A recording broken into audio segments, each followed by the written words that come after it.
All right. Well, I hope the background noise isn't too incredible because it is to me sometimes. But anyway, lots going on lately. Sure, it's tough to bite my lip. I'll tell you what, man. It's so tough to bite my lip when I get on this channel with so many topics. It's brutal. It's frustrating. But what do you do, right? Like if I get booted up here, I will lose contact with probably 90% of you guys. And that is a pretty big number, right? Then what? So, I don't know. I have to try to figure out how to counter this, figure something out, because when somebody tries to intentionally stop me or you from speaking, I feel like punching them in the mouth, right? Anyway, I'll bite my lip there. Let's get some voices heard while I'm right here. Warning or offering is the title of this email. Hi, Steve. I appreciate your channel and the hard work you put into it. My encounter happened September 3rd, 2022. My name is Dustin. I'm 35 years old. I enjoy the outdoors. I can't stand to sit in the house. I'm not a hiker or a deer hunter, but a cowboy/rancher.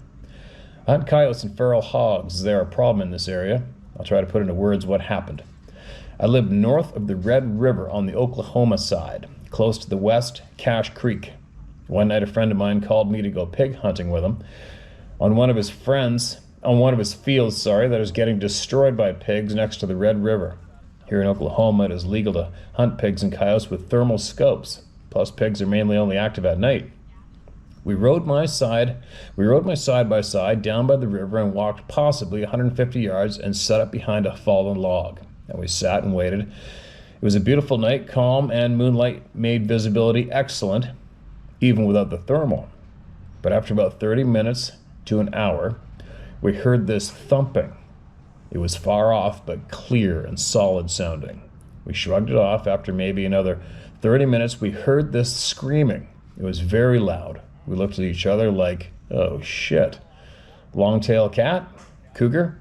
But couldn't tell exactly where it came from, like it was surround sound. When we heard a pig squeal to our right, in my head was thinking the cat caught a pig. When I looked through my thermal, I froze. This 8 to 10 foot creature had this pig in his hands and wasn't a small pig, maybe 2 to 250 pounds, and it was squealing and fighting. The strength and size of this thing was amazing. It had a long beard/dog-like snout and hairy, but in my thermal, animals/things are white. So color, I'm not sure of this thing. It looked, I swear, straight at us. It literally ripped the pig in half with its bare hands like a sheet of paper and threw it on the ground and started walking towards us. Holy shit. I shit my pants literally and was froze. I couldn't pull the trigger. In my mind, I was telling my hand to pull the trigger, but I physically couldn't. Then all of a sudden, this massive log, maybe 30 feet long, 2 to 3 foot round, flew over the top of us towards that thing, branches and all.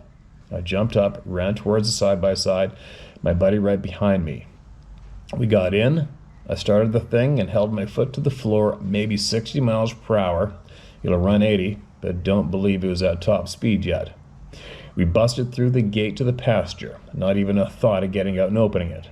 We hit a ditch and went airborne and started to do a front roll, thinking this is going to hurt while in air. Oh no. Next thing I remember, we were sitting, still not moving, hurt or wrecked, next to my pickup and trailer. What the hell?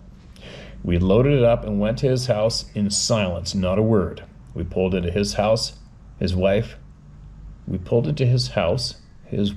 and went inside.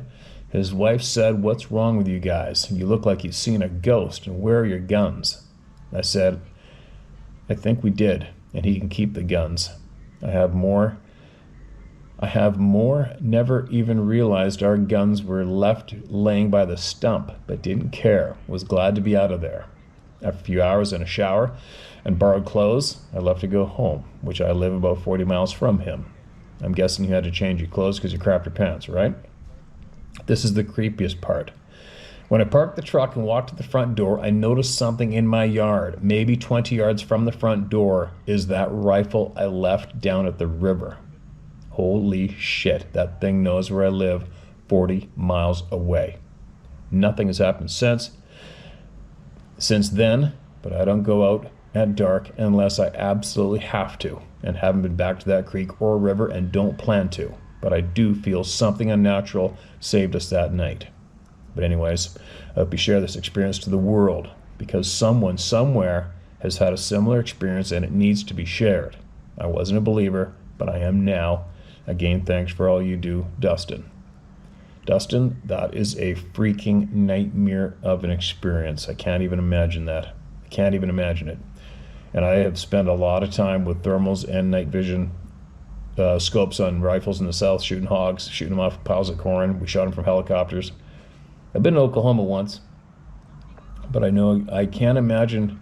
And believe me, when I was in Alabama, ripping around my buddies in that swamp using thermal scopes to drive with, handheld scope, and then we had scopes on 308s and AR-15s, I believe, 223s. And I remember, I mean, you're seeing everything. You're seeing little white dicky birds up in the trees roosting. It looks like Christmas tree lights. You see armadillo ripping across the road, mice bouncing across the road, rabbits, you name it, man. And then all of a sudden when you see those hogs, it's just a great big, huge white mass. And then the rest of them. And I thought about these things all the time doing that, thinking, oh man, I wonder if it's going to happen one night. It hadn't happened for me, but I cannot imagine seeing what you saw. That's absolutely crazy. But anyways, glad you shared it. Somebody else out there seeing the same thing or had something similar happen, they're going to chime in. Or at least maybe possibly email me and get it to me, through me, to all of you. Thanks for sharing that, Dustin. Be safe out there, man. All right, here we go with another one. It hit the house like a freaking Mack truck. It's the title of this email. January 13th, 2023, recent. Hi, Steve. Happy New Year to you and yours. And right back at you. I've been listening to your channel for a couple of years now. I've always been fascinated with topics like this and heard about an experience you read recently that brought forth a long-lost memory that helped me decide to share it and my more recent experience. Oh, and I ran this email through a spelling and grammar checker just for you, LOL. Well, I appreciate that, but it might not help because sometimes I'm kind of challenged. But anyway, here we go. I grew up in Florida, pretty much a free-range kid, but my parents taught us to maintain hyper-awareness of our surroundings no matter where we were because the numerous type of poisonous snakes and spiders and predators like gators are everywhere, especially in and near water. I used to run with local friends all over the central West Coast, camping on the rivers, the islands off the coast, and around spring-fed ponds and lakes as far from the snowbirds and tourists as we could get. Hanging out with this fearless bunch was akin to the show Jackass. If YouTube existed back then, I'd be a millionaire today for recording and posting all those stupid human tricks I was witness to in those days. It was absolutely comedy gold, LOL. But that lack of fear has stayed with me to this very day. During our summer vacations in the 80s, my mom would drop my brother and me off with her ATVs with a handful of cash for gas and food at our aunt's house for a few weeks. Our aunt lived in a small, remote community deep in the Withlacoochee State Forest, named for the river that runs through it. Her house was on a short canal that merged with a spring-fed creek that flowed into the river. More on that shortly. Our aunt would feed us a big breakfast in the mornings and then set us loose in the world. We ran all over those thousands of acres on our ATVs, exploring, seeing how muddy we could get each other, then hitting the nearest swimming hole to rinse off before going back to my aunt's before it got dark. That was her only rule, be back to the house before dark. On days that I didn't feel like hanging out with the other kids, I would walk up the dirt road from her house about a quarter mile to Blue Hole, which was the crystal clear spring that fed the creek I mentioned. Even though the creek was much closer to her house, we didn't swim in the canal or river because the water was too dark and murky. Rule number 1, living in Florida, don't swim in water you can't see the bottom of because of the gators, and that river was full of them. Some really big ones too that would occasionally sun themselves on the banks of my aunt's and her neighbors' yards. I remember one time going to Blue Hole alone because I was mad at my cousin for some dumb reason. I usually felt totally at ease in nature, even alone. But that day I wasn't there 20 minutes and couldn't shake the creepy feeling of being watched. So I got out of the spring, grabbed my towel, and headed back to my aunt's. When I got back to her house, it was apparently written all over my face, and she asked me what was wrong, so I told her. She replied in her thick southern drawl, There's probably Bigfoot watching you. I rolled my eyes at her response and laughed, and she said, no, seriously, I saw one last fall across the canal. I was sitting up by the fire pit drinking some beers with your uncle when we went inside to grab us a couple more. I heard a noise coming from that abandoned trailer across the way, saw it come out of the palm brush and start to walk across the neighbor's yard. I thought I'd had maybe one or two many and was seeing things, but then their security light came on, and there it was, plain as day. It moseyed its way through the yard, past the house out of my line of sight. Then I heard a great big splash, as I'm guessing it jumped into the river about the same time your uncle was coming back out of the house. I asked if she told him about it, and she nodded. Then I asked if she was scared. She said, nah, hell. If he'd stuck around, I would have offered him a beer. I always thought she was crazy, but she was also a lot of fun. That was just part of her charm, LOL. I never really thought much of that day, I never really thought much of that day after, but I'm sure that's where my interest in this subject was born. Fast forward 2015. My own experience isn't all that exciting compared to so many others you've shared here, and truth be told, I'm not even sure if it was Sabe, because I still haven't laid eyes on the damn thing. But you have shared stories from others that have happened around the small town we live closest to. Here it goes. My family and I moved to this small rural community tucked in the mountains of western North Carolina between Pisgah and Nantahala National Forests, not far from Cold Mountain, where we'd only been here a few months when it happened.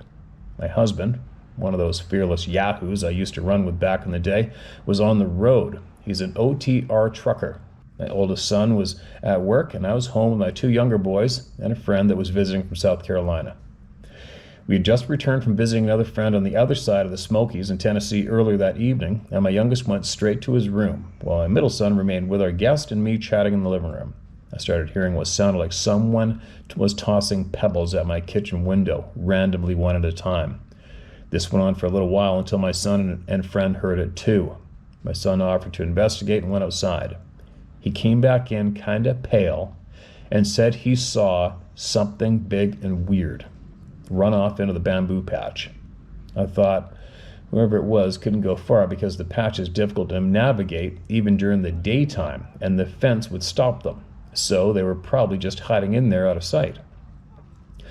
Our property is fenced on two sides. The east side fence is lined with trees and runs downhill alongside a long driveway that goes down into the holler.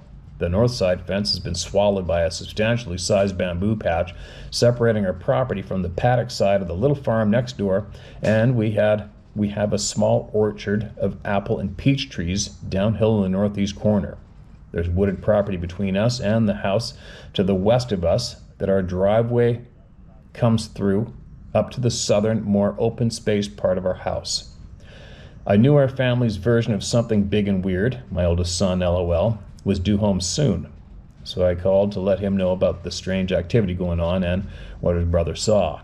He said he would park at the bottom of the driveway and walk up the ridge quietly to see if he could spot anyone messing around. About an hour passed when he came walking in and saying he didn't see anything unusual, then greeted our friend and sat down to join the conversation. However, he wasn't home long before he heard something hit the kitchen window too, and once again went out to investigate with his little brother hot on his heels. He said he saw a movement, but said it was so fast it was just a blur. My oldest is 6.5 feet tall and built like a brick shithouse. His father died when he was really young, but I raised him and my other two to have no fear of anything but mama, LOL. His upbringing included years of martial arts training, and I haven't seen anyone able to take him yet. But he then went to his room and grabbed his katana and returned to the living room, setting it at his side. Needless to say, now I was concerned. This told me that whatever he saw wasn't just some neighborhood juvenile delinquent hazing the new neighbors. Well, not human juveniles anyway. Nothing happened for about 30 to 45 minutes. So my middle son decided to go to bed. Both my younger son's rooms are on the north side of the house. The weather was nice out, and they each had a window open with a box fan wedged in, blowing the cool air inside. 5, maybe 10 minutes had passed when all of a sudden something hit the north side of the house so damn hard that it knocked the fans out of the windows, and we could literally feel the entire house shake. I'm not talking like a hard slap on the outside of wall like others have described. I'm talking like a freaking Mack truck hit the house at full run, even making the dishes shake in the kitchen cabinets. This made both my younger boys come out of the rooms white as ghosts and with eyes as big as saucers. My oldest bolted out the front door this time, katana in hand, and he caught the flash of something as it moved into the bamboo again, but northwest toward the wooded property to our west. My friend and I were at the door right after him. He went into the patch all the way to and along the fence line and into the woods, but it was just gone, and there wasn't any more activity for the rest of the night. The next day we investigated the outer north wall and could clearly see what looked like something large and muddy had smeared itself on the outer wall. But there were no footprints due to the fact that the ground was too dry from the years-long drought the area had been in. Now, I'm not a religious person, but a rather deeply spiritual one who understands our interconnectedness with nature and came to a quick realization that I had not formally introduced myself and my family to the land as new, peaceful residents. So, I gathered some specific materials, made an offering to the land, then walked the perimeter of the property while saying prayers and asking Creator to protect everyone living on and visiting this land. Here we are now, 7 years later, and nothing crazy has happened since, other than the occasional creepy feeling of being watched while in the garden, and my incessant quest for knowledge and understanding of what's in these mountains, which eventually led me to your channel. Thanks for that. All those years running around in the wilds of Florida like a bunch of yahoos in what I've since learned to be prime Bigfoot country, with no idea what fear was and never saw a thing that I know of. So I guess I was never really a, quote, believer, end quote, until now. Steve, you mentioned all the time being pissed about what else our government isn't telling us. Well, here's a little something for you. You read a submission on October 25th, 2022 about, quote, people mentally sharing with our forest friends about the storms to come, end quote, and you said, quote, that's a little dark, end quote. Owlman even mentioned this in an email you read on May 29, 2022. Remember that email about crustal displacement as well? Sadly, as dark as it may sound, Mother Earth's history of catastrophes is all part of a much larger cycle called the Great Year, which has to do with how our solar system rotates around the center of the Milky Way galaxy. Our planet has an increasingly weakening magnetic field. The magnetic poles are migrating to different areas, and eventually our planet will experience yet another polar flip, which happens about every 12,000-ish years. And, well, we're due again. The geological explorer and geomythologist, Randall Carlson, has some rather compelling information gathered throughout his lifetime studies of this subject matter. Furthermore, if we pay attention to animal behaviors and migrations, we can see some strange changes happening. Remember the family of Asian elephants that became internet stars overnight?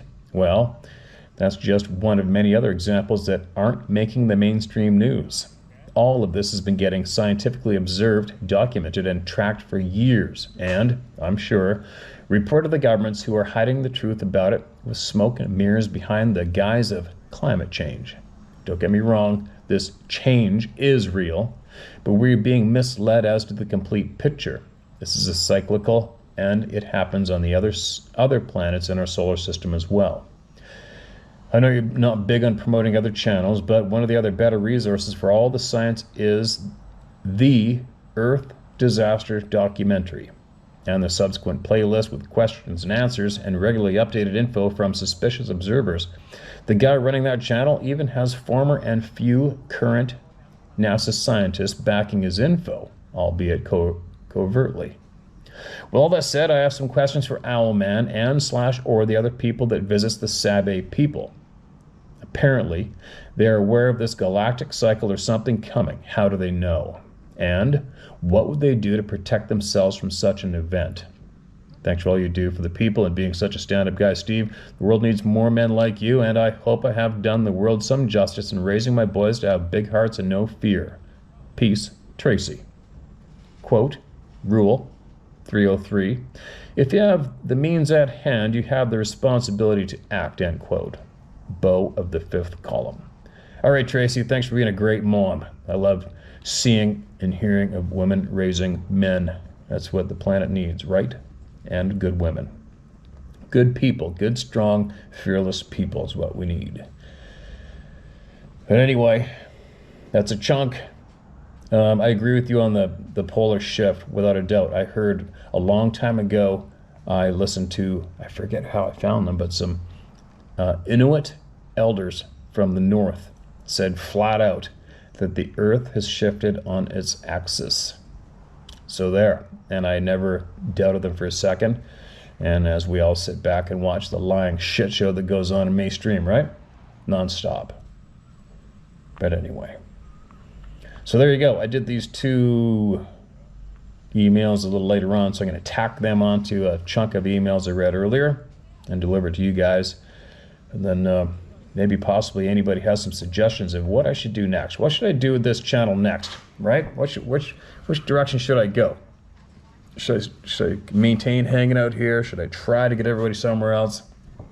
Once I get home, I'm going to try to get that live studio set up, and we can tackle this in a different direction, but I've got so many things I want to talk about that I'm forced to bite my lip about. It makes me angry. So, give me some suggestions. What direction you think we should all go here, possibly? And what else? Also, give me some feedback on how often should I post 1-hour videos, or should I not change anything? Should I just keep doing it 1 hour at a time every day and try to get as many voices heard as I can? Should I do 30-minute videos? I haven't a clue, because I'm not the one that's doing all the listening, right? But anyway, keep sending them in, you guys. Keep sending them in. Don't be quiet. And listen to these other ones I did earlier. All right, here we go. Got another one, and another one, and another one. But at least I'm getting a bunch shared, right? I think I've been doing 10 a day or something. Put a small dent in the stack of voices that need to be heard. Now, listen to this. Hey, Steve. First want to send you a great loud shout out to you, my brother, for your courage and hard work. I know you put a lot of time and work into this. Keep on trucking, bro. You inspire many. So sorry for your loss of Mr. Macaroni. Okay, I don't know how long ago this is emailed in, you guys, but here we go. You may use my name as you see fit. I'm Tony Larson. I've been watching you since I searched for bear attack stories and found yours. Great story, by the way. I'm 64 years old now, but have been a skeptic of the so-called officials since I can remember. And I have been a firm believer in Bigfoot ever since the Patterson-Gimlin film came out in '67. I've been in the mountains of Wasatch Front of Utah since I can remember. A couple typos here, no big deal. Deer hunting and fishing with my dad, grandpa, and uncles. Back then, there was no cell phones, internet, or video games, so all my free time was spent in the mountains too. Anyway, on to my 3 encounters with these beings. Oddly enough, none were in Utah. Yeah, that's weird. In 1969, my family moved to California. I was 12 years old. Near our new place was a canyon and a river called Niles Canyon. It had a railroad that ran the whole river with several tunnels. One of them was a couple 100 feet long. I know when my new friends and I entered one end, we had to get around a couple turns in the tracks before we could see out the other end. During one of our treks through this tunnel, I noticed some kind of maintenance access off to our right. We discussed checking it out, and all of them were afraid. So I, having little to no fear of nature or animals because of my Utah life, went in. Soon after entering, I smelled it. You know, that stench somewhere between a dead animal and the worst body odor ever.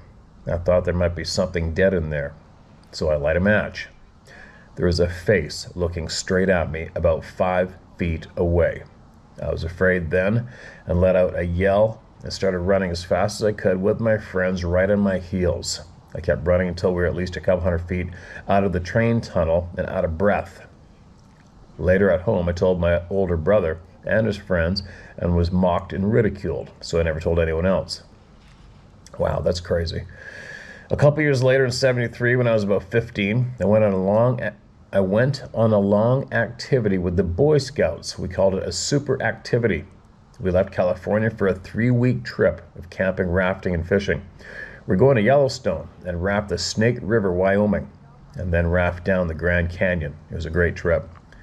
One afternoon, we were staying in a cabin along the Snake River, a couple of miles south of Wilson, Wyoming. A friend and I decided to try our luck fishing from shore while waiting for supper. We walked upriver, stopping here and there to wet our lines. After an hour or so, my friend became bored and headed back to the cabin. I kept going on the same way. I came through some tall willows and picked up my next spot. The birds were singing, chipmunks chattering, and I noticed a big bull moose across the river munching on moss from the bottom. The river was about 300 to 400 feet across, so the bull didn't concern me.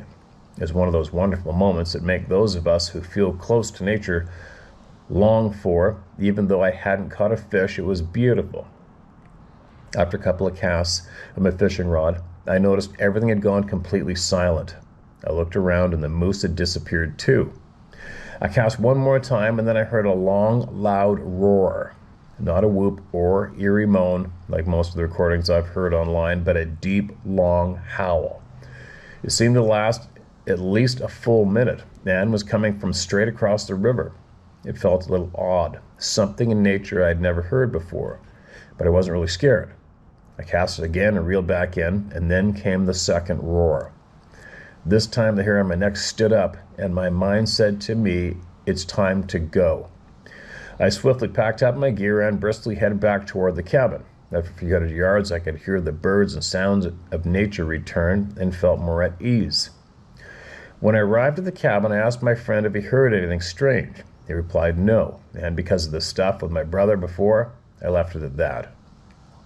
Maybe a year later, around 1989, I was married with 4 kids and back in California. I was deer hunting yearly in a place called Toad Lake Basin near the Alpine Trail west of Lawson Park. My older brother was going hunting with me this particular year. Normally it was just me and a friend of mine from work, whom I introduced to hunting to have a companion, and I was only able to get away for a 3-day weekend each year. We've been on our first day's hunt after setting up camp, and we're about to hit the sack. Just talking a bit before closing our eyes for the night, when all of a sudden we heard the exact long, loud roar I had heard in Wyoming. This time it was completely dark and the source was much closer. It howled 3 times and was so loud that we could hear it echo off the surrounding peaks. It took about 10 minutes for all 3 roars and about the same for any of us to say a word after. Then under his breath my brother asked, "What the hell was that?" I then recounted the story from Wyoming and reminded him of my account from the railroad tunnel. This time he was much more open and supportive of my accounts. And we also became closer as brothers that night. We had no further issues for the next 2 days and went home. I now live back in Utah in the foothills of the Uinta Mountain. I hunt elk or deer every season I can. In 2005, I was in a very serious propane accident. It took my left leg below the knee, and I have lots of rods and braces holding my leg and spine together. So I can't get deep into the woods as I would like. I collect unique weapons and have customized one myself. I'll send you some pics. I believe they are each one of a kind. Thank you again for your truth and hard work.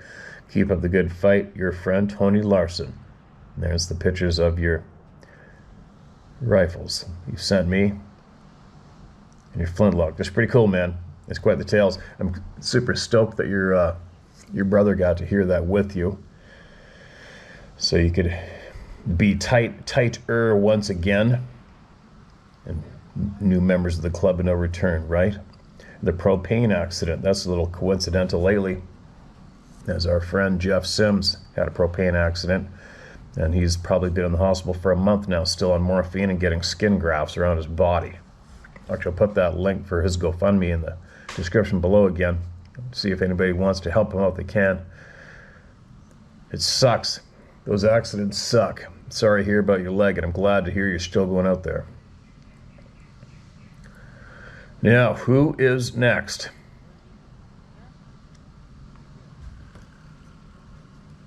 It's the title, Growing Up in Oregon. Steve, where to start? I, like many others on here, have regained a lot of memories just from listening to your channel. Thank you. I grew up in Oregon and would always pass the Sasquatch chainsaw carving of accurate size as my parents would drive me up to Mount Hood to go snowboarding. At 22 years old, I had a life-changing experience that would cause me to watch for patterns, coincidences, and or reoccurring themes. Passing that carving was the first sign of Bigfoot in my life. That's what I called them then, thinking there was only one out there. Since then, I've had several weird scenarios happen. After high school, I would often party at campsites on a road not too far from that Sabe chainsaw carving, Lolo Pass Road. Turn at the Zigzag store and head up that road till you get to the river and the bridge. The Zigzag store had amazing Marion berry cobbler with ice cream, and I always liked stopping in just for the cobbler after rock climbing at French's Dome. Anyway, one night I was partying with a bunch of drunk friends at a camp spot near the river in the summertime. We had a bonfire going and folks were having fun being drunk and loud.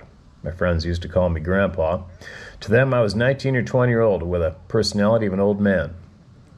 This evening, I wasn't drinking as much as everyone else and probably worried about police because we were all underage. It was the river, our camp spot, road, and then straight up into the mountainside. I mean, pretty damn straight up. At some point that night, hear a long whoop from way up the mountainside. My first thought was owl, but it kept going.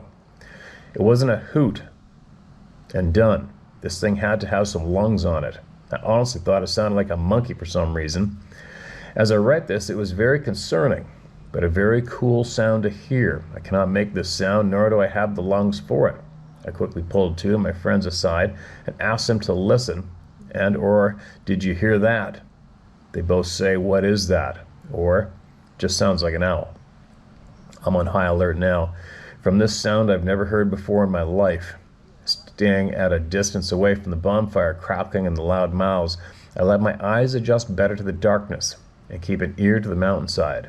Maybe 10 minutes go by, and then I hear a branch snap behind me on the flats. I turn towards the sound and scan around and look. I took a couple of seconds. Into the distance, I see about 100 feet back, about the distance from home plate to first base, a set of eyes glowing orange off the bonfire looking straight at us. Steve, these eyes were 20 feet up in a tree. Without taking my eyes off it, I called for my buddies to come over to me and asked, do you see the eyes I'm seeing? They saw the eyes as well, watching us. They chalked it up to being an owl, the owl that was whooping before. Something whooped twice up on the hillside 10 minutes before. I couldn't come to terms with it being an owl. These eyes were wide apart, wide enough apart that I couldn't comprehend what I was staring at. Steve, these eyes were probably 3 to 4 fingers wide. I'd seen the Predator movies. I didn't want to take my eyes off this damn thing. It was watching me, and 15 drunk bastards behind me. I was the only concerned one of the group. That was concerning that they didn't give a shit. It stayed there long enough for me to get bored, and when I turned back, it was gone. It was just watching, I guess. The next morning, I picked up every last beer can these idiots left laying on the ground. I've camped this spot many times over the years, but I came back to the spot when I was 27, and something just as creepy happened. I was traveling with friends from Central Oregon to Cascade Locks in the Columbia River Gorge. We were leaving late Friday night after work. We'd camp at Lolo Pass Road for the night and leave early Saturday morning to get Cascade Locks for the Gambler 500 rally. It was dark when we got to Lolo Pass camp spot, pulled in, put headlamps on to walk 20 feet in the direction of the river to pitch tents. Steve, there was some interesting things setting in our way on the path. A big elk rib cage. I don't hunt, but honestly it was sharp like a dog's chest, but big. I could only think elk, 2 times the size of a buck. Then the bone sitting next to it scared us all a bit. Hair on our neck stood up as we were looking at a fresher bone. This bone looked like a human forearm and hand, with the fingers bitten off at the second knuckles. It was way more flesh-looking and clean with cartilage. The rib cage looked older. Steve, do bears have 5-digit paws? In our minds, we were thinking hand, but we didn't want to believe it and said bear. Why would a huge rib cage be sitting next to this arm in the middle of the pathway? Bones from two different things, two different expiration dates. Sitting waiting for me was what I thought. This is a well-traveled set of camp spots. My friends didn't know I had weird shit happen to me here before. It was late, so we pitched our tents, went to sleep, woke at 5 a.m. in the dark again, and hit the road. I don't remember the ribcage and arm being there in the morning, Steve. We literally had to stop between them both to get to the spots where we set up tents. I did take a picture of the arm and hand/paw. Steve, I've had more bones and even a cow skull waiting for me in spots I visited. The skull my father ended up taking home with us. The skull was on a high desert butte I would crawl up in my truck. It had never previously been there till that day I took my father with me. No other bones around. This stuff could be a human's doings, but my gut thinks otherwise. 2 more, Steve. Then you and the viewers are free of my email. I was drinking beers in the woods with 2 friends. Us 3 grew up on or around this forested hill in a fairly big city. A portion of it was not developed, for reasons I might understand better now. The forested area was known for this creepy yellow school bus that had been left in this area. The bus was full of beer cans and condom wrappers. Lots of kids would hike there for adventures and good stories. This bus was like a short bus from the 50s. I would never go there at night. It just seemed like a bad place. We were high schoolers now, drinking beers on the service trail that led up to that bus. It was a calm night, no real wind, and a few raindrops here and there. It was very calm as we shot the shit over 2 beers each. All of a sudden, we hear a tree fall near us. It was an attention grabber as everything else was quiet and calm. Even we weren't being loud as we talked. We all went silent and listened. Went for another sip of beer and boom, down goes the second tree 10 seconds later. We all thought that second tree was the perfect time to leave. These trees both fell close enough to us that it didn't feel right. One completely crashed. I guess it could have knocked the other one over. I can't remember if they fell on opposite sides. I couldn't wrap my mind around that. This was a very calm, quiet evening we were all enjoying. It was mellow till that happened. Okay, must have meant it was mellow until that happened. It gave us all the creeps. Not one of us said stop being a pussy. All agreed to leave. Shit, I got more, Steve. More involving teeth, pine cones, more involving tree structures and mysterious trees growing in ways they shouldn't. As a forestry grad, I can't wrap my mind around them. More involving a possible herd of 20-plus buffalo coming out of a portal and almost running me off a road near a populated city here in Oregon. Truly don't know how that doesn't sound insane. More about direct energy weapons and the Oregon fires. I'll end this one, though. I'm in the Coburg Hills outside of Eugene, Oregon. I'm 31 at this point, up in a timber logging stands. I'm at a rock quarry with my girlfriend at the time shooting. Been shooting a while. This quarry is up there in elevation, and at its edge it has a rock berm, then straight down into a steep watershed valley forest. I hear something walking bipedal up this steep-assed forested floor, crunching fresh fallen leaves. I'm thinking to myself, who the F is walking up on us while they know we are shooting off and on? I'm thinking it's a transient. The feet stop. I walk up to the berm, pistol in hand, and step up slowly to tell